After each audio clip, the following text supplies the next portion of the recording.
3, 4, 5, Big Jam, keep my favorite. What's up, nerds and nerdettes and wee little nerdlings all?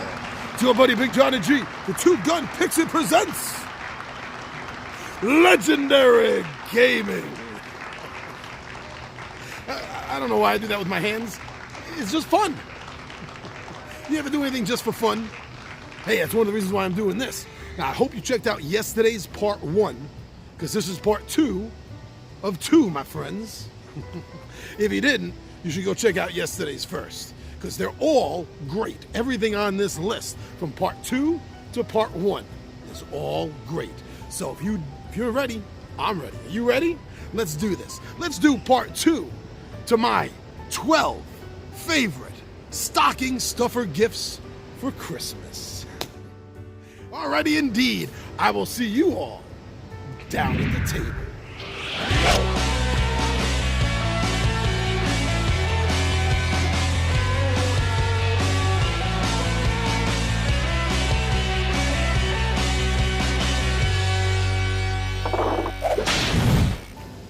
All right, welcome back for part 2. 6-1. No, it's not a baseball score.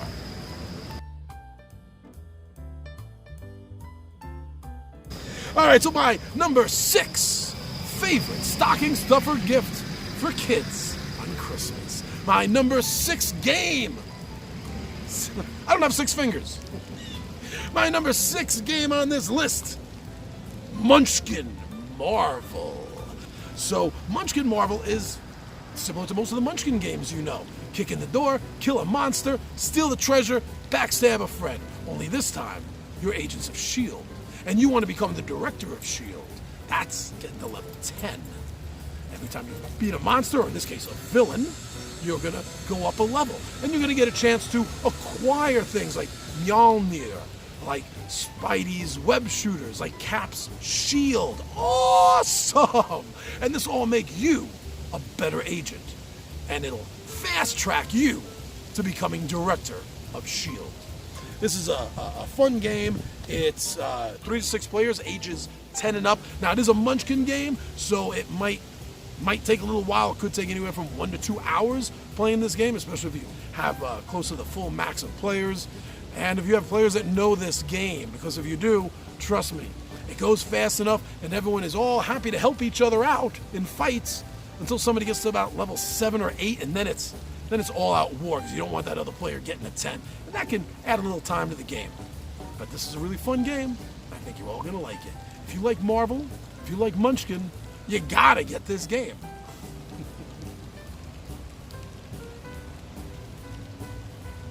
All right, so now the number 5. Now my fingers are appropriate. So number 5 is a game by Foresight Games called Fate of Akala Tribes. So in this game, which is good for 2 to 4 players, ages 13 and up, and it should run about 15 minutes to a half hour. First game might run a little bit longer than that. So the idea of this game is that the world is destroyed. This world of Akala has been destroyed by natural catastrophes, by fire, by heat, and the people that survive are trying everything they can to stay alive. In order to do that, you have to find food, you have to find resources. But your tribe's not the only tribe. There are 4 tribes in contention in this game: elves, dwarves, orcs, and the undead who have risen. So in this game, this is a classic card combat game, where each player is going to be playing a card, and the value of the card plus any effects it has or bringing in other cards to aid it is all going to increase its value. Highest value wins. Very straightforward game. This is a really fun game. It's a great gateway game because it is so simple. So Fate of Akala is my number 5 pick. Number 4 by Steve Jackson Games is coming in, and that is Chupacabra Survive the Night. So this is a game for 2 to 4 players. The company lists it for ages 8 and up. I agree with that wholeheartedly. This is a dice chucking game. This is all about the dice. This is about getting all the dice. That's how you win this game. The dice have symbols on them: a chicken, 2 chickens, a goat, and a bull. Oh, and there's also creepy red glowing eyes. And they represent the Chupacabra. So everyone rolls the dice together. The first player is the one to resolve their dice first. But everyone rolls their dice together, and you're being the first player. You get to use any Chupacabras you rolled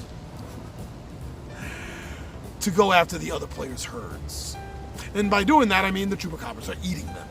And the game effect is that you are gaining the dice that your Chupacabra eat. Yes, the dice from the other players are going in your hand. And eventually, there'll be one player with all the dice. And that player is the winner.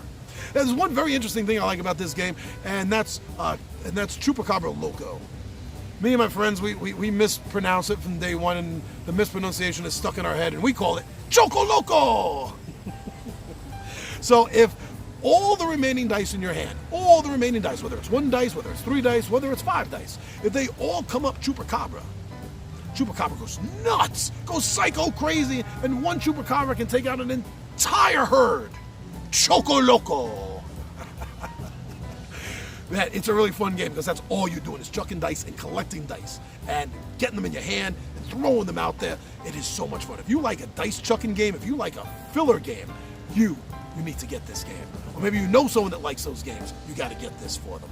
Great game, great filler game. The game is never going to last you more than, see, it says here 5 to 10 minutes, and I totally agree with that. I think maybe I had a game last once 15, maybe. I'm just saying that because I'm not even 100% sure. Just throwing it out there. It's a quick game, it's a good game. You're going to like this for a stocking stuffer.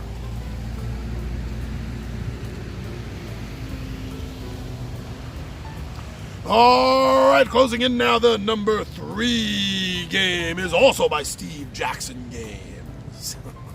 And it's another dice game. Yeah, because they're fun. They're small, they're portable, they're easy to put in a stocking. So this one is Zombie Dice.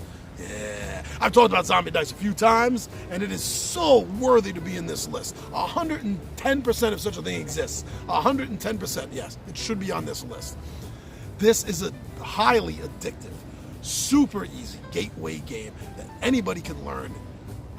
After the first turn, you're going to know everything there is to know about the game. Really. So, you're a zombie. You're a zombie. And what do zombies want? They want brains. They want to eat brains. And when you eat 13, you win. Sounds easy, right? Except sometimes the humans run away. And you know what's even more annoying? Sometimes they shoot you. Oh, man, no respect. It's like the Rodney Dangerfield of zombies. I'll tell you, no respect. They get shot in the head. But it's fun. It is really fun. So it's a Yahtzee-style game where you're not going to be getting your points until you cash out, so to speak, and you end your turn. And that's where this gets exciting. Because you never want the other player to cash out. You want them to keep rolling. Because you want them to get those 3 shotgun blasts so their turn's over and they don't get any points. One more roll. That is the chant of the game. That's pretty much the chant of every Steve Jackson dice game. One more roll. It's a good game, it's a fun game, and it's definitely worth stocking stuffer material.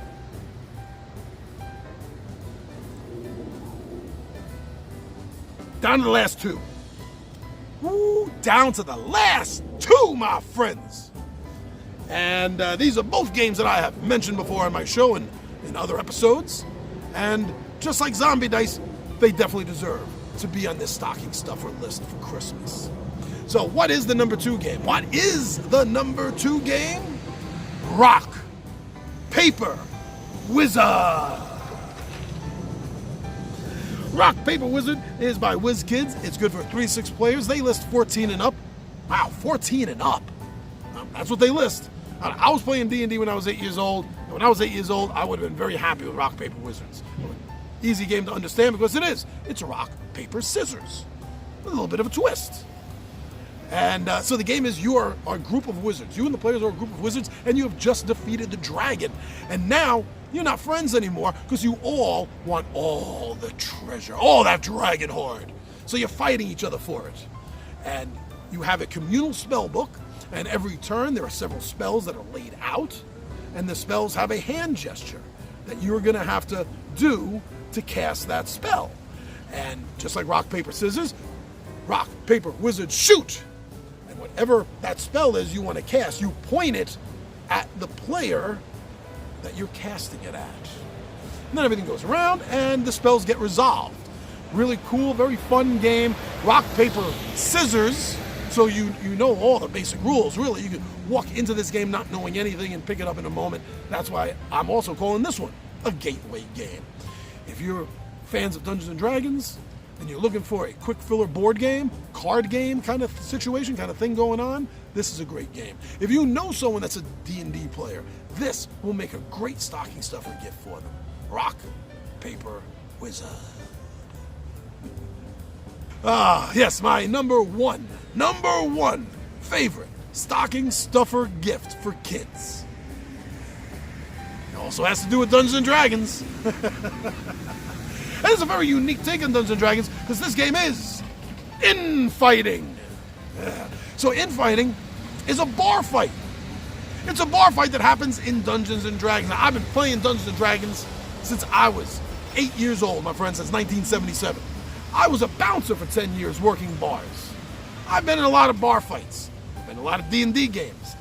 Never once did the two ever cross my mind as one thought. I never once, before this game came out, thought to myself, hey, you know what'd be interesting? A bar fight in D&D. It is! Wow! So it's a combination of a card and a dice game.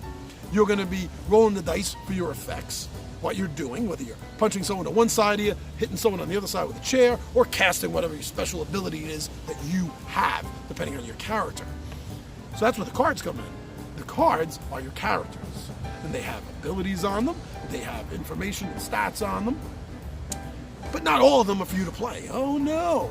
Some of them are action cards, which have special abilities, but the ones I find really interesting are the meat shields. Well, I call them that. We call them that. They're called bystanders. Some of the cards in this game are bystanders. People that are not in the bar fight, trying not to be in the bar fight, maybe didn't even start it, just want to enjoy their drink and relax.